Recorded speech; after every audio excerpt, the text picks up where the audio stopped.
Mr. Ali, welcome. Thank you for joining us. Thank you. You'll be speaking about the topic, a very wide topic, Turkey, NATO, external and internal affairs.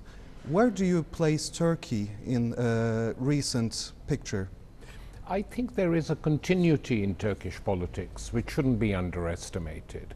That ever since Turkey decided not to be an independent country and to join NATO, effectively becoming America's eastern flank to confront the Soviet Union during the Cold War, it has effectively carried on with that policy. So despite all the talk from the current government, Turkey remains that, an American supporter, a semi-vassal state in the East. I know that you are quite critical about Obama administration from the beginning. Now Obama is serving his second term, and Turkish and American relationships are going quite well.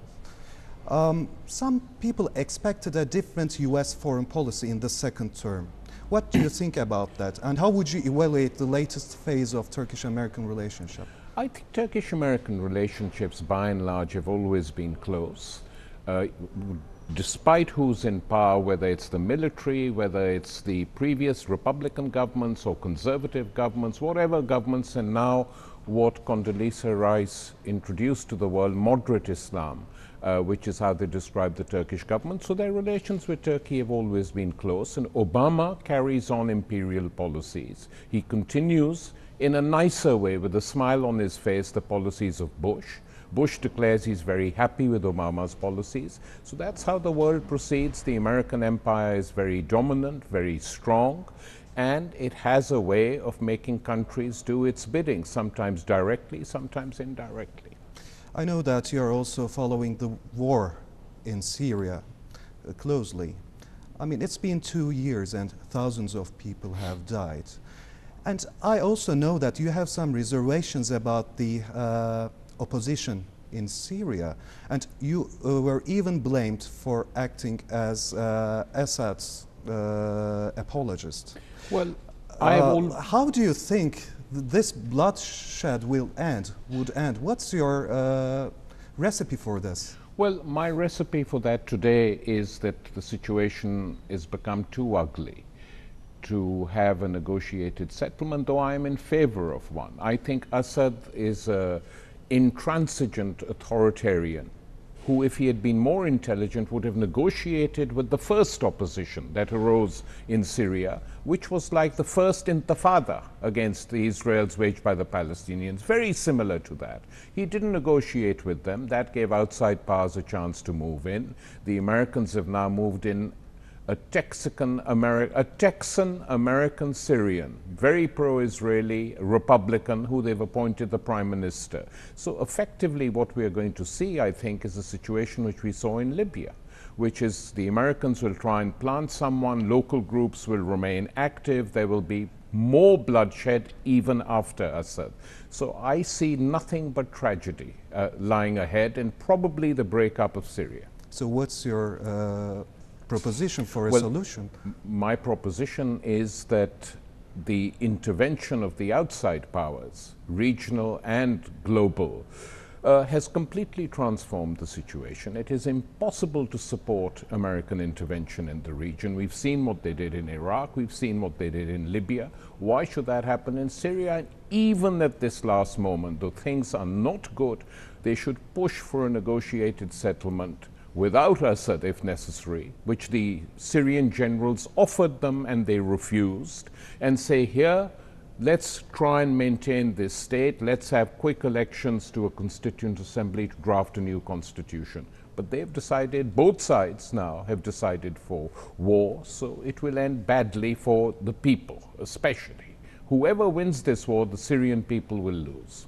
Don't you believe in the term Arab Spring? I mean, how did you felt when the first uprising began in Tunisia? I was very happy, both with Tunisia and then the result of Tunisia, Egypt, because Egyptians said the Tunisians can do it, these are lotus eaters, we can do it too. So they did it. The French tried to save the Tunisian regime, failed. The Americans tried to hang on to Mubarak, failed. And so we see the results. But after those two experiences, we have a big Western intervention now in the region again so that they can keep control of it. And that's what they've been doing since Egypt. And now even with the moderate Islamic government in Egypt, they're negotiating openly. Morsi, they're very happy with. He's done a deal with them. So they've got the situation under control. So the Arab Spring has become an Arab winter. Mm-hmm. And I know that you have also been very critical about the Turkish government's policies on Kurdish question.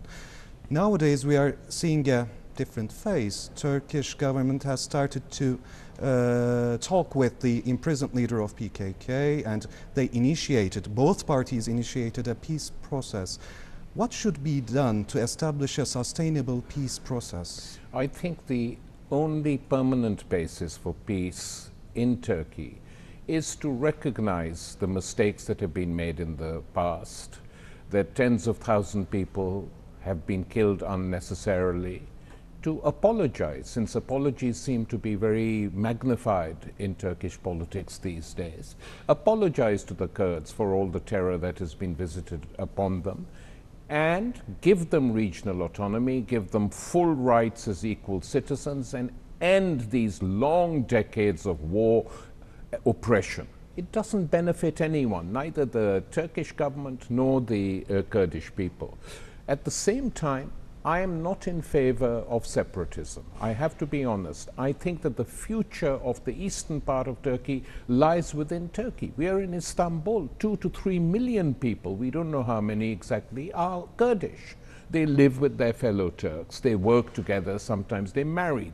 So what is going to happen to all this? So I am in favor of a Turkish federal structure, not an authoritarian republican structure in which the Kurdish people have relative autonomy and regional autonomy and are given constitutional rights. But we have autonomous Kurdish region in the northern Iraq, and now the Syrian Kurds demand their rights back. How would you see the future of this region when you consider about the Kurdish question? Well, I do not think that the West, the United States, let's be precise, is interested in creating an independent Kurdistan. Many people in Diyarbakir and in northern Iraq thought this. They were illusions. They are prepared to help the autonomy of northern Iraq for their own reasons. The Israelis are very heavily involved. Northern Iraq is protected by the Americans. And Turkey gets the oil. That's another reason for loosening up relations here. In Syria, the Kurds have got their autonomy as well. And who knows, if the situation goes badly, they might get their independence. That will put some pressure here. But I think the way to fight that pressure is not through violence, not through repression, not through imprisoning Kurdish activists and journalists, but by granting them constitutional rights. I think a majority of Kurdish people really would like that now. They've had enough too. Well, Turkey has been also trying to be a member of the European Union for decades, and the letter has been awarded with the Nobel Peace Prize. And I remember your initial response. You said that you burst out laughing when you heard that. Don't you believe in European Union project? Isn't it viable nowadays? And do you think Turkey still needs EU? Look, the European Union project is unraveling before our eyes. 5 or 6 countries are in severe crisis. The euro as the currency of this European Union is in a severe crisis. We're sitting having this interview in what was once a former bank. So let us remember that all the major banks in Europe were in a deep crisis after 2008. Countries have collapsed. So given the current structures of the European Union, why do the Turks want to go in it? I mean, if they want to go in it, there's a very quick, fast-track route into the European Union. Make gay marriages legal. You'll go in immediately. And finally, I'd like to ask you about your friendship with Mr. Hugo Chavez. You know, he has been criticized by the mainstream Western media as an autocrat, not himself a dictator, but at least as an autocrat. A friend, a supporter of Iran, which is seen as the evil itself by Israel and her allies. And I read your article on Guardian about titled Hugo Chavez and Me, and you portrayed him as a popular hero. What made you to think of him as a popular hero, and do you think his legacy will last after his death?